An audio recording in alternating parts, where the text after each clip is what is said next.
Buat kalian yang udah beli saham sebuah perusahaan, udah baca rekomendasi dari grup Telegram, udah lihat grafik naik, tapi pas harga turun, kalian baru tahu kalau perusahaan itu ternyata punya utang gede banget.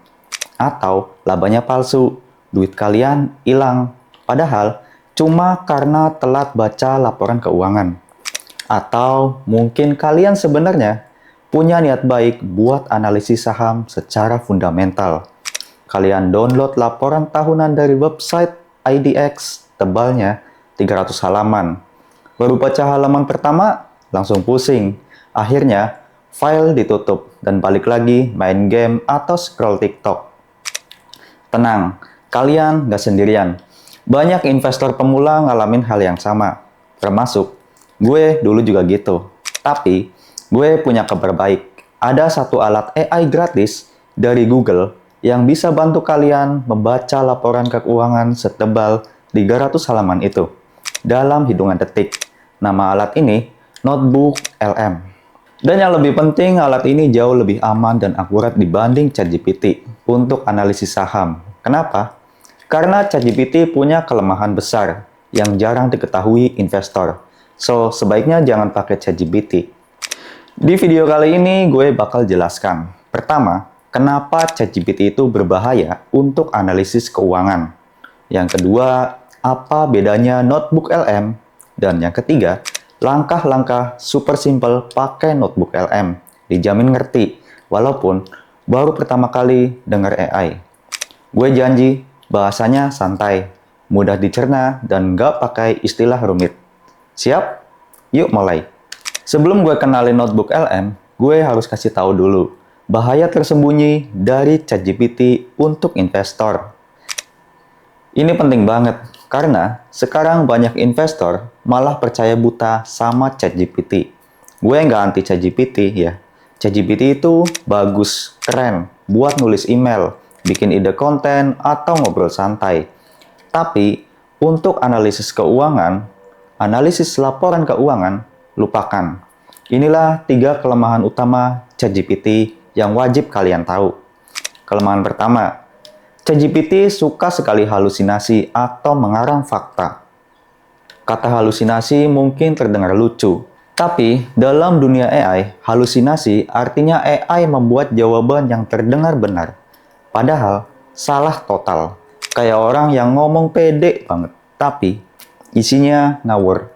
Contoh nyata, kalian tanya ChatGPT, berapa laba bersih PT ABC tahun 2023? ChatGPT mungkin bisa jawab, labanya 1,2 triliun. Kedengarannya meyakinkan kan? Tapi, kalian nggak tahu angka itu datang dari mana. Bisa jadi dari data tahun 2020, bisa dari artikel blog abal-abal, atau bahkan dia mengarang sendiri. Sebuah studi tahun 2025 menemukan fakta bahwa 35% jawaban saran keuangan dari ChatGPT itu salah. 1 dari 3 jawaban adalah halusinasi.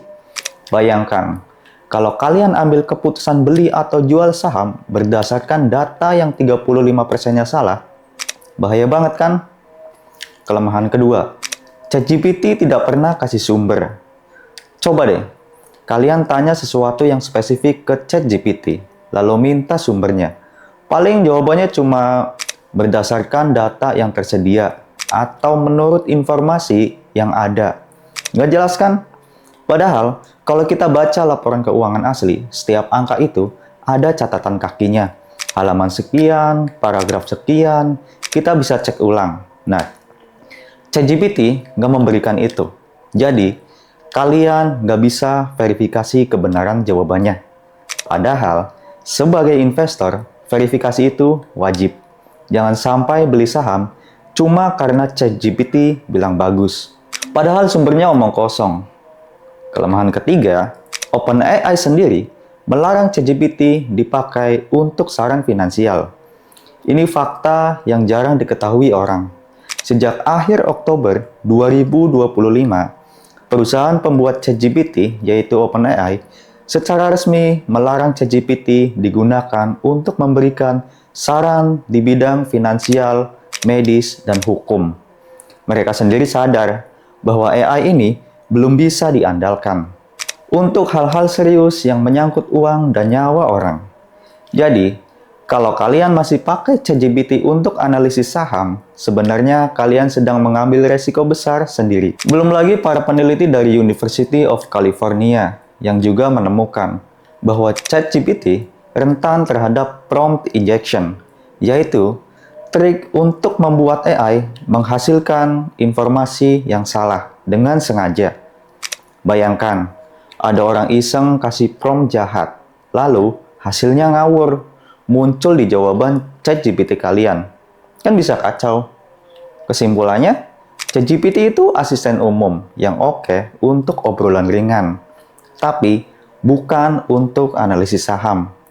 Untuk analisis saham, kalian butuh alat yang memang dirancang untuk pekerjaan yang serius. Dan itu adalah Notebook LM.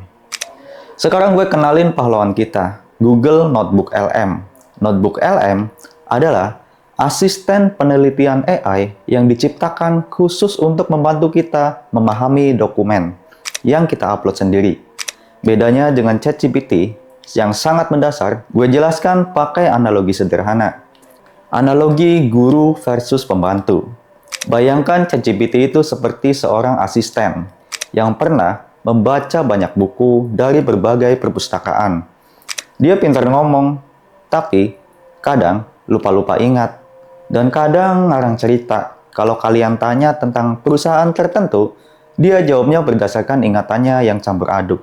Sementara Notebook LM itu seperti guru privat yang hanya membaca buku yang kalian berikan. Kalian kasih laporan keuangan, beliau baca sampai habis, lalu kalian tanya. Dan beliau jawab persis dari buku itu. Bahkan, beliau bisa tunjukin, ini jawabannya ada di halaman 47 misalnya, paragraf ketiga. Nah, kalian bisa buka dan cek sendiri. Guru ini nggak bakal ngomong di luar buku yang kalian kasih. Keunggulan Notebook LM untuk investor, yang pertama, dia hanya menjawab dari dokumen yang kalian upload. Laporan tahunan PDF. Maka, semua jawaban AI akan merujuk ke PDF itu. Nggak ada data dari internet yang nggak jelas asalnya. Yang kedua, setiap jawaban ada sitasi dan bisa diklik. Kalau kalian klik sumbernya, PDF akan otomatis terbuka tepat di halaman rujukannya. Transparan banget kan? Kemudian yang ketiga, bisa upload sampai 50 sumber sekaligus.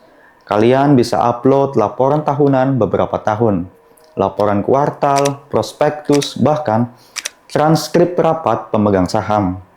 Dan Notebook LM bisa menghubungkan semuanya. Yang keempat, gratis. Cukup pakai akun Google. Yang kelima, ada fitur audio overview, video overview, ada fitur buat bikin slide presentasi, dan ada fitur-fitur lainnya yang keren banget. Jadi, laporan keuangan bisa berubah jadi podcast AI berdurasi sekitar 5-10 menit. Bisa didengar sambil nyetir, sambil olahraga, atau sambil tiduran, atau bersih-bersih rumah juga bisa. Yang keenam, bisa bikin mind map. Jadi, hubungan antara pendapatan, beban, utang, dan arus kas bisa dilihat dalam bentuk visual.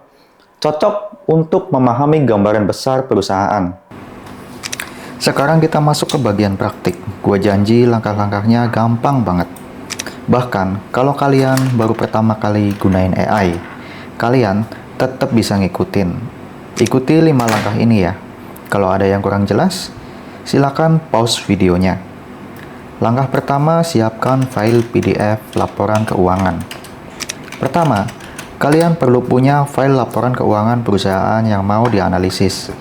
Untuk investor saham Indonesia, kalian bisa download gratis di website idx.co.id atau langsung dari website Investor Relation perusahaan. Pilih laporan tahunan terbaru. Biasanya, formatnya PDF dengan nama seperti Annual Report 2024 atau laporan keuangan tahun 2023, 2024, 2025, dan sebagainya. Kalau mau lebih lengkap, download juga laporan beberapa tahun sebelumnya. Notebook LM bisa bantu melihat tren naik turunnya perusahaan itu. Setelah itu, simpan file PDF-nya di komputer atau laptop kalian, atau di handphone. Langkah kedua, buka notebooklm.google.com. Buka browser kalian, mau Chrome, Firefox, atau yang lain. Lalu ketik notebooklm.google.com. Login pakai akun Google. Kalau belum punya, buat dulu gratis. Setelah masuk, kalian akan melihat tombol biru bertuliskan buat notebook baru. Klik itu. Di notebook yang baru dibuat, kalian akan melihat area tambahkan sumber. Klik tombol itu, lalu pilih upload file. Pilih file PDF laporan tahunan yang tadi sudah kalian download. Klik open, tunggu beberapa detik sampai selesai upload. Nanti thumbnail PDF akan muncul di panel kiri, dan notebook LM langsung mulai membaca isi file itu. Kalau mau upload file lain, tinggal klik tambahkan sumber lagi. Misalnya laporan tahun sebelumnya, atau laporan kompetitor. Notebook LM bisa menampung hingga 50 sumber. Langkah keempat, mulai bertanya. Nah, ini bagian paling seru. Di panel kanan, ada kotak chat.